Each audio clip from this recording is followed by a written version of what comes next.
মুম্বাইয়ের রুদ্ধশ্বাস জয়, hat trick রানআউটে থমকালো Delhi. Hello guys, আমি Tanmoy, cricket highlights বাংলার ইউটিউব চ্যানেলে আপনাদের স্বাগত। আজ আমরা কথা বলবো গতকালের দিল্লি ক্যাপিটালস বনাম মুম্বাই ইন্ডিয়ান্সের ম্যাচ নিয়ে। কি একটা থ্রিলার ম্যাচ ছিল, তাই না? 3টে রান আউট, করুণ নায়ারের ঝোড়ো ব্যাটিং আর মুম্বাইয়ের অবিশ্বাস্য কামব্যাক, সব মিলিয়ে যেন একটা রোলারকোস্টার রাইড। তাহলে চলুন ডুব দেওয়া যাক এই ম্যাচের হাইলাইটসে। আর হ্যাঁ, ভিডিওটি শেষ অবধি দেখতে ভুলবেন না। প্রথমেই বলি, দিল্লি ক্যাপিটালসের ক্যাপ্টেন অক্ষর প্যাটেল টস জিতে বোলিং করার সিদ্ধান্ত নেন। দিল্লি এই ম্যাচে ছিল টুর্নামেন্টের একমাত্র অপরাজিত দল, 4 ম্যাচে 4 জয়। অন্যদিকে মুম্বাই ইন্ডিয়ান্স 5 ম্যাচের মধ্যে মাত্র একটি জয় নিয়ে টেবিলের তলানিতে। তবে মুম্বাই ইন্ডিয়ান্সের ক্যাপ্টেন হার্দিক পান্ডিয়া বলেছিলেন, আমরা প্যানিক করছি না, আমাদের টিমে অভিজ্ঞতার কমতি নেই। মুম্বাইয়ের ব্যাটিংও শুরু হয় দারুণ ছন্দে। তিলক বর্মা ছিলেন তাদের স্টার, 33 বলে 59 রান, 6টি 4, 3টি 6। রায়ান রিকলটন 41 এবং সূর্যকুমার যাদব 40। আর শেষে নমন ধীরের ঝোড়ো 17 বলে 38 রানের ক্যামিওর জোরে মুম্বাই তুলে ফেলে 205 রান 5 উইকেটের বিনিময়ে।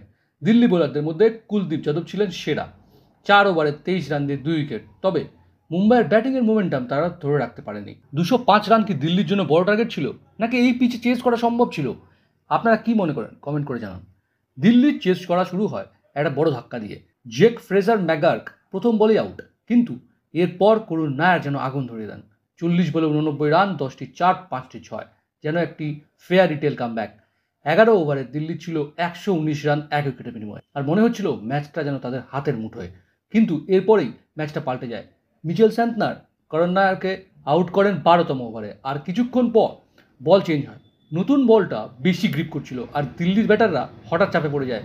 করণ শর্মা নেন 3 উইকেট, স্যান্টনার নেন 2 উইকেট, আর দিল্লি হঠাৎ 5 উইকেট হারায় মাত্র 33 রানে। শেষ 2 ওভারে দিল্লির দরকার ছিল 23 রান। আশুতোষ শর্মা দারুণ লড়েছিলেন, কিন্তু 19তম ওভারে জসপ্রীত বুমরার বলে 3টি back to back run out.